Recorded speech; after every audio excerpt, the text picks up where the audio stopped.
They are braving the hot weather with some cold beverages. WT, kind of like last year's game against Chadron State, mounts this massive comeback. We've got some kids in front of me here. They got to go to class tomorrow, but the Cowboys game is more important right now. We've got Bulls, we've got Cowboys, and we've got WT. It's going to be jam-packed. Rolling that way, doesn't see Patrick Youngman, and Youngman with a huge sack. Those two will probably compete all spring, and it may even lead in to fall practice in August. Thinking it doesn't get any easier. Calvin Johnson, Adrian Peterson, and now Drew Brees. The 4-yard line. Vaughn hands off to Robinson. Robinson into the end zone. Touchdown Buffs. The Lady Buffs trying to exercise some demons. Remember the last 2 years at this tournament have not been good to WT. Stop me if you've heard this one before. All right, the WT Buffs have to go on the road and win a game in order to keep their season alive. Hey, how about them Cowboys?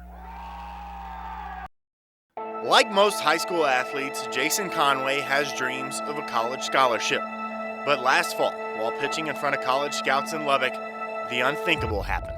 I threw an outside fastball, and next thing I know, I'm on the ground.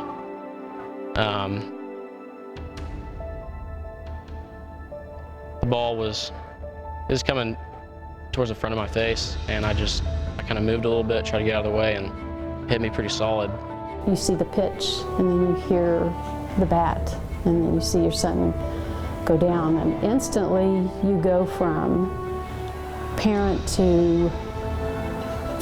of excitement to parent of, oh my gosh, we've had an accident.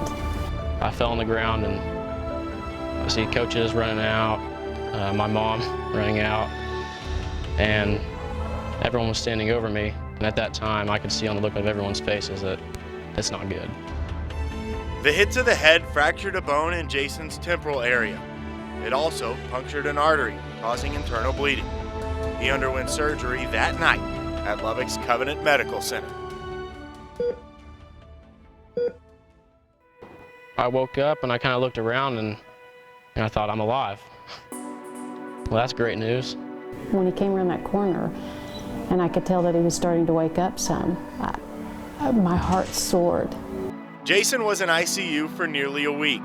His baseball future was cloudy, but one thing was clear. As soon as I walked in and saw him, his first words were, I'm going to play again. You know, so he hadn't lost that edge.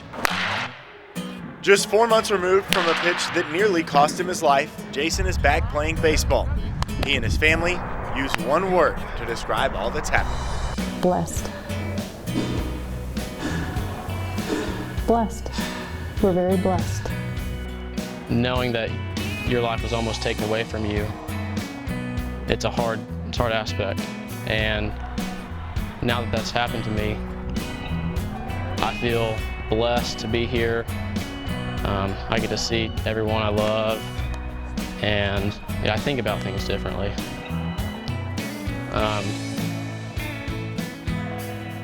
It's a special feeling.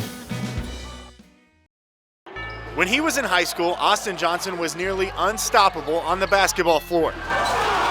In 4 years, he led the Paladaro Dons to 4 straight district titles and was 3 times selected the district MVP.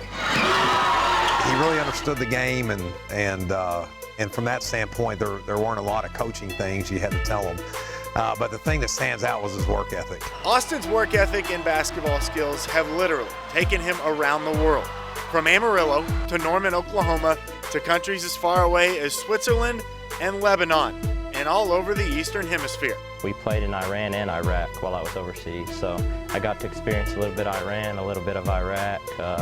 So pretty much, I've gotten to see, the whole world, just doing this basketball thing. This past season, Austin played in Jordan, where he helped lead his team to the Jordanian League Championship. But these days, he's back where it all started, in his hometown, working as a personal trainer at the Downtown Athletic Club, and helping basketball players in the Panhandle begin their journeys in the same place where he started his.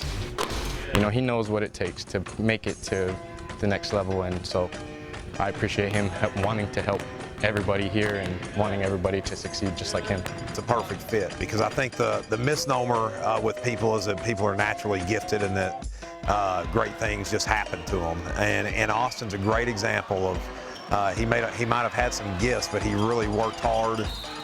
The aptly named Austin Johnson Academy of Hoops focuses on skill development and helps Austin give back to the community using the sport that has given so much to him. It's really a big honor for me to get, all these kids that come to me, weekly, to get to work with them. And it really makes me proud, as being an Amarillo native, that I get to have, these kids coming to me and me getting to, help them out and getting to see them grow. Sports. It certainly didn't take long for former Dallas Cowboy DeMarcus Ware to find a new home. Less than 24 hours after being released, Ware signed a 3-year deal with the Denver Broncos today. The deal is worth $30 million. $20 million of that is guaranteed. The Broncos bulking up on defense. They also added corner Aqib Talib, who played last year with New England, and safety TJ Ward, who played last season with the Cleveland Browns. While other teams are bulking up, the Cowboys continue to cut. Dallas announced today that it has released wide receiver Miles Austin. Austin led the NFC in receiving in 2009 and then signed a massive, way overpaid deal for 6 years and $54 million. Since then, he's been less than stellar. Last year, he played in just 11 games and had 24 catches. Here's the good news. The move saves the Cowboys $5.5 million against the salary cap. Don't look now, but the Amarillo Venom start the 2014 season this Friday. The Venom will have a different look this year, and not just because the club has new jerseys. Coach Reese said there may be about 4 recognizable names on the roster. Quarterback Nate Davis is gone. Safety David Arizari is gone. However, the new faces will have the same old expectations. Amarillo is looking for back-to-back-to-back titles.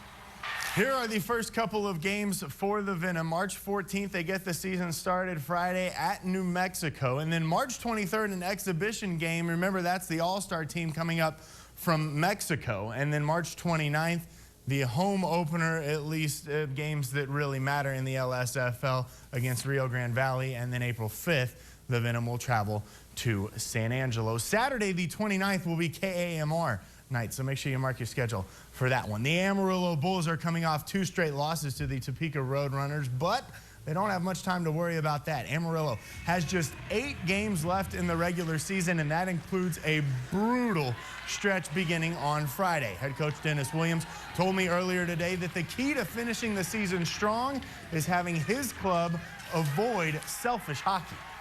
I mentioned that tough stretch for the Bulls. Take a look at it. Friday and Saturday, they're at Lone Star.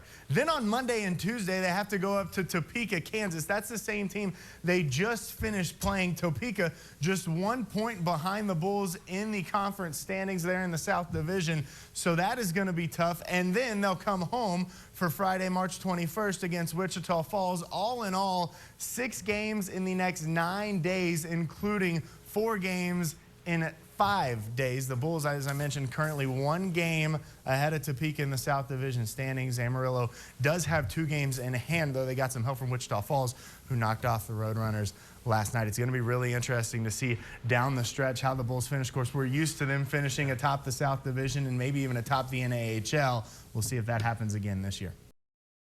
Well, it is a hot, sweltering Saturday afternoon deep in the heart of South Texas. The West Texas A&M Buffaloes have come to San Antonio to take on the Incarnate Word Cardinals. And Buff fans out enjoying the game, getting pumped up.